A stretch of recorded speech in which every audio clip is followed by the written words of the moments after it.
Firefly. So that's a ship in the inland water. But I also need the river to be vibrant, to be full of life. And unless we ensure that the river is full of life, then the inland water transport is not also going to be sustainable. So let me go ahead, um, present this kind of high level thoughts about what I consider to be um, the elements of sustainable inland water transport. Now, of course, the first element in this is the vessels that we are considering. When they come from the deep sea or the free ocean into the inland water, basically we are talking about the ship coming into the restricted water. So the hydrodynamics in which the ship operate changes. That brings in quite a few things that the vessels need to be optimized for. So we need to look at how a restricted waterway influences the operation and the performance of a vessel in order to achieve optimization. Like Professor Gokan mentioned, one way of looking at the green technology is also reducing the energy need. So unless the design is optimized, you can go for different greenhouse gas emission reduction, but if the requirement still remains high, then we still stay on the higher greenhouse gas emission. Now, this vessel operates in the waterway, and the waterway and the vessels, they are not independent of each other. They influence each other. So I like to show the interconnections between these two. Then these vessel and the waterway system, they are also affected by the surrounding landscape, and the surrounding landscape comes under the overall influence of the climate and hence the climate change. So we need to look at all these things in order to develop a framework for sustainable inland water transport. So my paper in the proceedings has got some references, bit more mathematics and so on. I'll not bore you with all those things there. Those who are interested can look at that. I just like to present some nice pictures, some thoughts, and go ahead. Okay. So the sustainable inland water transport, I'll be talking, sorry, I'll be way to switch between left and right. Way to talk about the impacts of a waterway on the vessels, impacts on a waterway due to the vessels, and impacts on the surrounding because of the IWT, and the entire system is under the influence of climate change. So we'd like to see what are the climate change aspects that come into play. Okay. So impacts from a waterway on the vessel. The first thing, of course, is how the vessel performance is influenced when it comes to a restricted waterway. And I actually don't feel qualified to talk about this, especially in this body, because there are many naval architects here. The only thing that I'll say is that we know about the squatting, we know about the blockage when the vessel goes in the inland waterway, and the hydrodynamics, therefore, around the hull of the ship, around the propeller changes, and that has quite a bit of influence on the performance of the propeller, on the maneuverability of the ship, and the resistance of the ship. So all those things need to be considered. We also need to consider the navigation hazards that are additional in the restricted waterway. So there's a collision risk with river and shore infrastructure. That's probably most of the people who sail are familiar with it. Then there is something which is maybe a little bit less known, that's transient mega ripples. These are sandbars on the river bed, and they grow up, and particularly in the estuary area, and they do not remain. Rivers like Ganga, they have many of these sandbars, upstream as you go, some of the positions kind of remain fixed. But when you come closer towards the estuary, the positions keep changing along with the change in the tide. So the navigating through them, especially when the water depth is shallow or just barely navigable, was just quite a bit of risk. Okay. Then the growth of aqua species. If you have water, you can have a lot of growth of the aqua species that can hamper the navigation. Ship and bank interactions. That is, if you have more than one ship traveling in the same waterway, when they come close, because of the increased velocity between the two ships, they may collide with each other. If the ship goes a little bit close to the bank, then the ship gets drawn to the bank, it can collide with the bank. Okay, so the hidden mega, actually it is the transient mega ripples and the mega sandbar, they're the same things. Then if you're looking at the jetties, which are also part of the inland water transport system, the variation in the river hydrography, that is a key issue. That is, the water level keeps changing annually and over the years. Change of the river course, flooding of inland and water and coastal port areas. So the shipyard, the storage areas, they are going to be affected by this flooding. And the erosion of jetty fronts and tow scar of piles. Sure.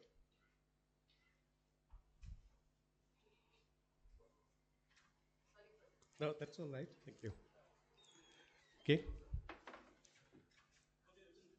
All right. Okay. So here are some examples, and I try to include some examples that are close to this area. The picture A there shows what happened to a fishing berth.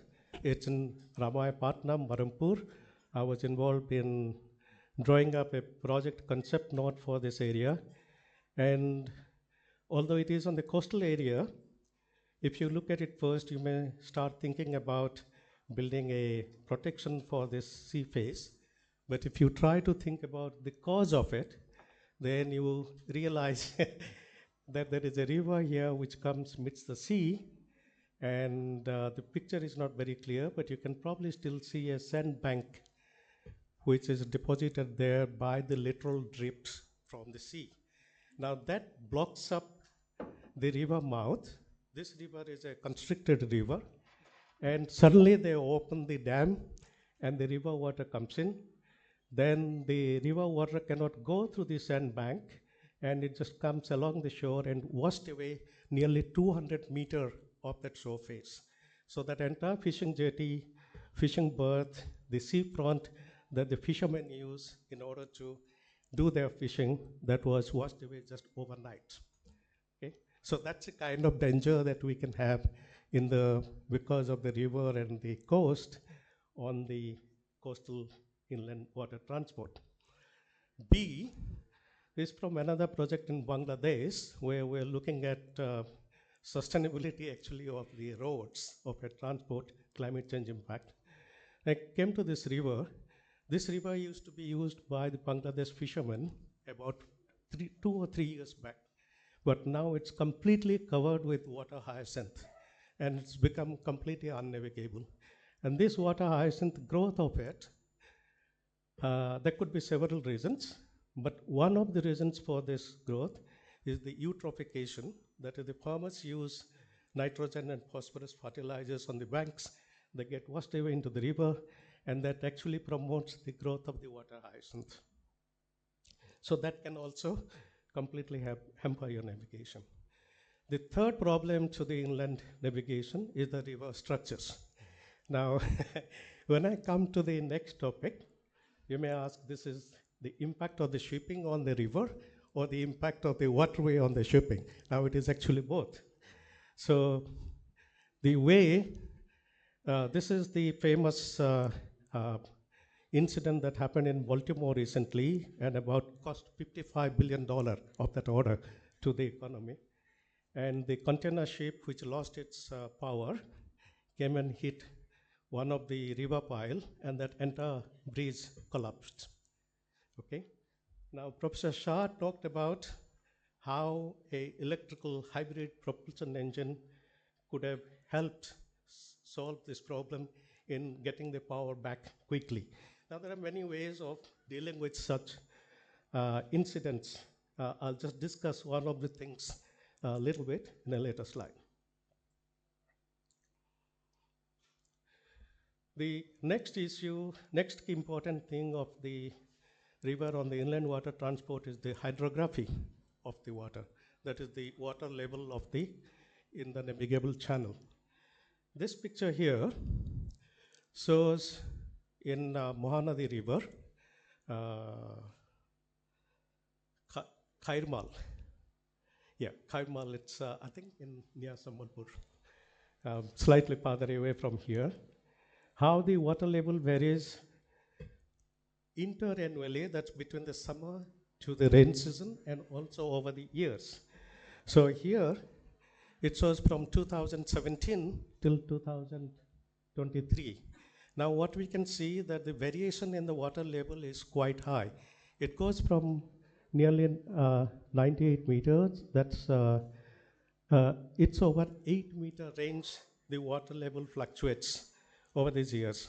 So if the jetties and so on have to be planned, or the navigability of the ship has to be considered, or the performance of the propeller has to be assessed, to which the economy of course is linked, then this is the kind of range of the water level that one has to keep in mind for that particular navigable channel. Right. Now, the second picture shows what happens to, also because of the erosion near the river banks or the coastal areas, unless properly jetties are properly designed, that interface between the land and the sea face of the jetty can be washed away. So it's it's a jetty standing in the sea. This is from one of the projects I did for climate resilience in Papua New Guinea, or ports, and I was completely shocked to see this is a small oil jetty where there was no land interface, and this operation was completely shut off. So they had to go to a new jetty after this. Okay. So now, those are some examples of how a waterway impacts on the vessel traffic. Now, how does a vessel impact on the waterway? There are both physical and ecological impacts on the waterway, and there are also impacts which are very slow and impacts which are episodic. Episodic impacts are something like damage to the breeze, like the one that we saw there, or a massive oil spill or discharge of other hazardous cargo to a waterboarding. The slow impacts, they are more dangerous because we don't see them. The evidence is not clear on a year-to-year basis. So unless monitoring is done, then those things will show up in 10 years, 15 years, or 20 years. And then the reversal may be difficult. So we have both physical impacts and ecological impacts. Physical impacts, the riverbanks erosion, the ship waves, which the ships generate while going. They create waves, and these waves go and hit the banks, and that can create erosion of the riverbanks. It can be an agent for the river meandering, so the river can change course. And then the damage of the river infrastructure, because a river is no longer an unrestricted stream of water. There are many different structures there, jetties, of course, but there can also be water intake, there can be thermal outfall, there could be quite a few other infrastructures built on the water. So those are some of the things that need to be included in the planning. On the ecological side, the water quality, but one of my kind of passionate point is the habitat of aquatic species. The noise created by the ship, by the propeller motion, can have impact on the motion of the larva or the seedlings, the fish seeds, and that can change the habitat in a river. And that has impact on the biodiversity as well as on the livelihood of many communities, small communities that live on the river. So there are some examples around the world where this issue is now become very important. And since India is starting on the inland waterway in a big way, it is something that we pay attention to in the beginning. Okay. So one of the very basic things that impact the waterway from the ship is the ship-generated waves. And here is just an example of how it looks like. So some of these things are very well known. They are actually very old.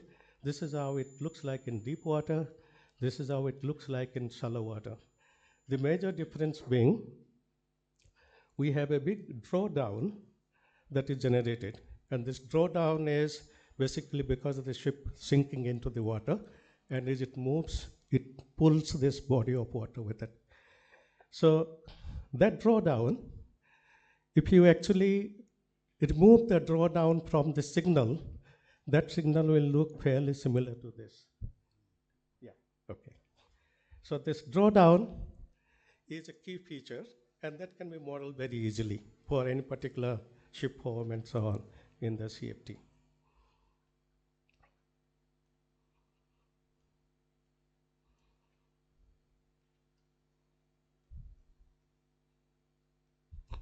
It's not going.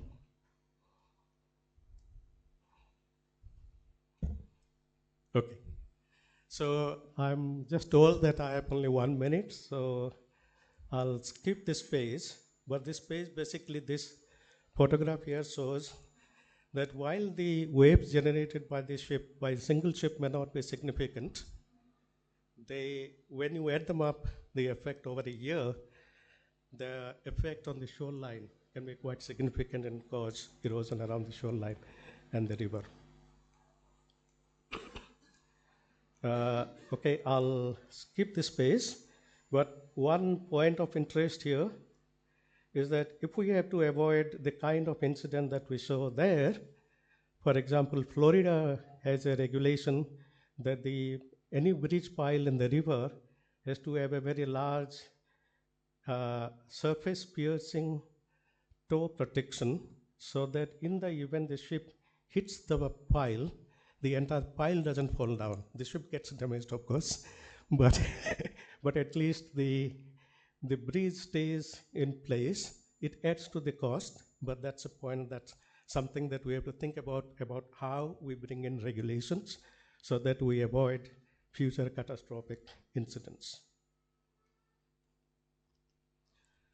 Okay, so this is probably something that which is kind of very new, not many pay attention to it. It's about how the ship interfere with outside the water. It can create overtopping of the water if you are walking on a beautiful promenade and the fast aircraft like the catamaran is going through. It can create overtopping that can make it unsafe for the pedestrians, but there are other issues as well. So I'll skip over it. I can discuss them later. So I just want to briefly discuss about the climate risks. So the temperature change, that's a major factor, sea level rise and precipitation. These are going to change in the future and they need to be taken into our design when we consider them now. So these are some of the climate change projections for India as a whole, but such projections can be done for each specific waterway on a much larger resolution or a higher resolution.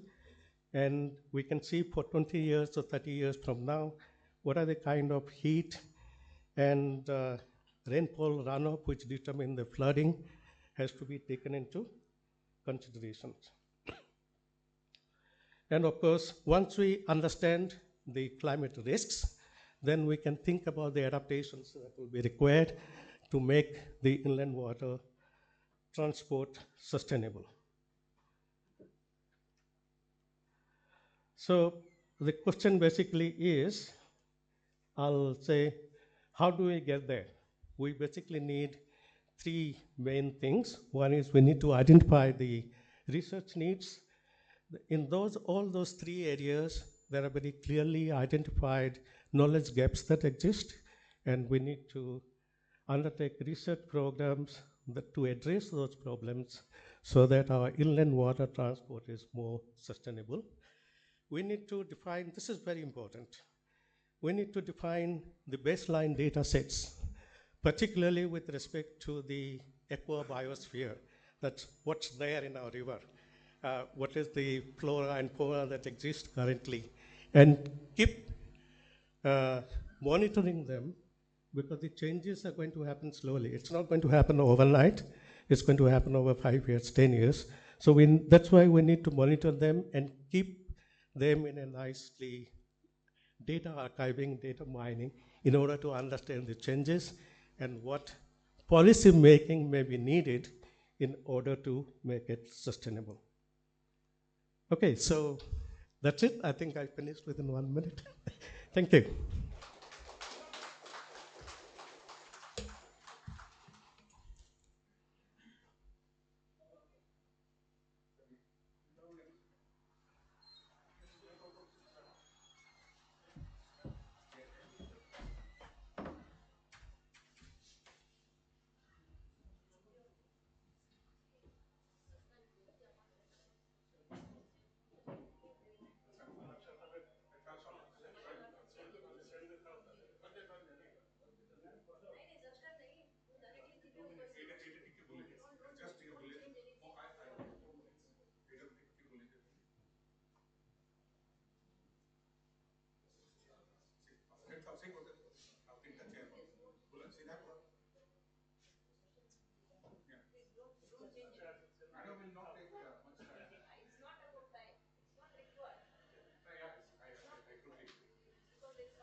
Ladies and gentlemen, we have amongst us Madam Usha Padhi, IAS.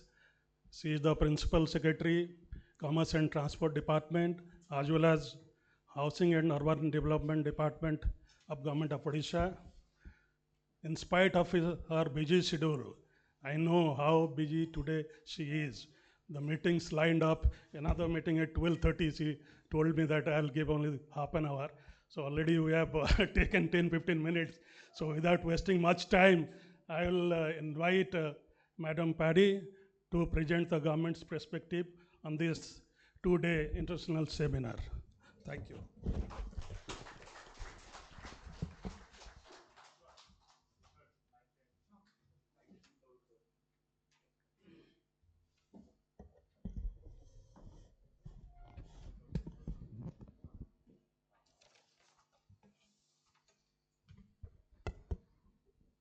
Samastanku namaskar. Good afternoon, everyone. First of all, I apologize for coming in between and dislocating some of the activities going on. I really apologize for that. And I was listening to Dr. Ota. He was doing a good presentation, but only for my speech, I think he had to expedite it a bit. But I, being a civil engineering student, I mean, after a very long period, I was able to see something which I studied long back. So it was quite interesting to see that also. But I have no luck to sit through the entire seminar or entire day activities. But I thank each one of you for giving me this opportunity nonetheless. Respected President of UCCIL and other President of FROST, and all my colleagues who are sitting here, and all the distinguished guests who have come from various places. Once again, I congratulate and compliment for organizing this type of international conference. As it was just mentioning, these things are very much required to generate that knowledge, generate or identify those gaps, and also share the knowledge so that the sector will get benefited. As a Secretary Commerce and Transport, you may be knowing that in Odisha, the department looks after all 4 modes of transportation, whether it is surface transportation, railways, or waterways, maritime, inland, both, and then also about the railways and aviation. Everything comes under one department. We have a Directorate of Ports and Inland Waterways. I think a director is sitting, Mr. Rawat is here. And we have been working with, in collaboration with either Government of India or some of the premier institution, including the NINI, where Captain Solanki is also here. I'm sure that today's conference and tomorrow you will be able to generate a lot of meaningful discussions, and certainly each one of our going to get good insight about what we are doing. I was explaining Mr. Mohanty when he came to me that why you are calling me unnecessary, because all these what we call disturbances are associated with us. When you call I mean like somebody, I mean even if I am allowed to say from the political executive side or bureaucracy side, so then you have to accommodate with their timing, their other engagements, and so many times it get dislocated. So what value I am going to bring if I am coming here and creating so much of disturbances and give you so much of trouble? So I mean, with all those trouble, I mean, even my presence is not going to get any value, then there is no point. So I just thought what I should be saying. I'll be here just to bring that approach, saying that the state government is there to take care of few issues which you think that they should be doing. So my objective of coming here today is one where when we are discussing about these things, most of the time academia and administration doesn't work together. I mean, many times there is huge gap. So maybe my presence, I would like to assure that anything which comes out of your discussion, your deliberations, if you think that, okay, this has to be, this can be a practical approach, this can be incorporated into the policy. So at least that much of space to work with, I can assure you that all those issues which are coming out of your intellectual discussions, and we have so many policies which are implemented in the state, so something can be incorporated, we can work in tandem and bring those collaborative approaches, certainly will be very happy to do that. For that, I'll request Utkal Chamber of Commerce, if whatever is the outcome of the discussion, please share it with us. If you have anything specific also that, okay, you are doing this, please do it in this way. I was just seeing the foundation for the piles, which he mentioned that we can have that extra area for protecting the piles so that the movement or impact would not be much. So those are the things which we can do, because recently we have worked with IWT, Inland Waterway Authority of India, to develop National Waterway number 5, which starts from, which connects Damra and Paradip to up to Talcher. So this will be one of the major economic corridor for development of inland waterways. So there will be a lot of structures which will be coming here. Unless we have that scientific approach of doing the things, unnecessary will be investing which will not be